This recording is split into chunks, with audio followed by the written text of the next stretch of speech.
মাদারীপুর শহরের প্রাণকেন্দ্র ও বাণিজ্যিক নগরী পুরান বাজার প্রধান সড়কের পাশেই গড়ে উঠেছে হাজী আব্দুর রাজ্জাক সুপার মার্কেট নামে ৫ তলা ভবন। অভিযোগ আছে অনুমতি ছাড়াই ভবনটি নির্মাণ করা হয়েছে। ভবনটিতে রয়েছে bank, dental clinic, library, mobile market সহ একাধিক দোকান, অথচ নেই নিরাপত্তার কোনো ব্যবস্থা। এদিকে পাশের মুচিবাড়ি মোড় এলাকায় সম্প্রতি একইভাবে গড়ে উঠেছে গোলাম নবীর মালিকানাধীন ৫ তলা ভবন।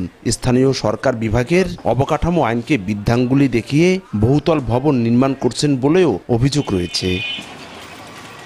শুধু এই দুটি ভবনই নয়, শহরের বিভিন্ন স্থানে এভাবেই শত শত ভবন নির্মাণ করা হয়েছে।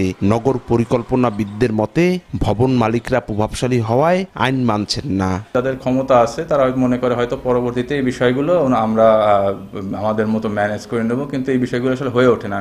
এর ফলে হয় কি অননুমোদিত ভবনগুলো অননুমোদিতভাবেই থেকে যায় এবং এই শহরের ইউটিলিটি সার্ভিস এবং অন্যান্য জননিরাপত্তার ক্ষেত্রে এগুলো হুমকি তৈরি করে থাকে।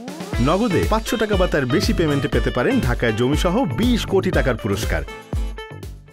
আর চোখের সামনেই এভাবে একাধিক ভবন নির্মাণ হলেও খোরা যুক্তিতেই আটকে আছে ফায়ার সার্ভিস। তারা ১৫ তলা ফাউন্ডেশন দিয়ে তারা ১ তলা, ২ তলা বা ৫ তলা পর্যন্ত সীমাবদ্ধ রেখেছে। যেহেতু আমাদের আইনে আছে ৬ তলার উপর হলে বহুতল ভবন, আমরা একসঙ্গে যেতে পারি, কিন্তু আমরা বুঝতে পারছি না এটা কি বহুতল ভবন হবে কিনা। তবে ফাইলিং দেখে বোঝা যাচ্ছে এটা বহুতল ভবন হবে। এত কিছুর পরেও যেন অসহায় পৌর কর্তৃপক্ষ।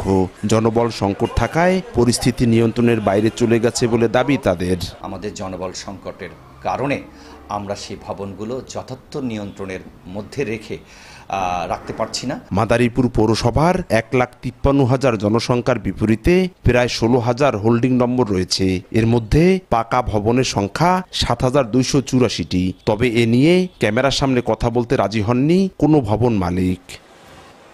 বিশেষজ্ঞরা বলছেন, অনুমতি ছাড়া যত্রতত্র এমন ভবন নির্মাণ বাড়াচ্ছে ঝুঁকি, অন্যদিকে সৌন্দর্য হারাচ্ছে শহরের। এখনই এটি বন্ধ করা না গেলে আগামীতে চরম মূল্য দিতে হতে পারে পৌরবাসীকে।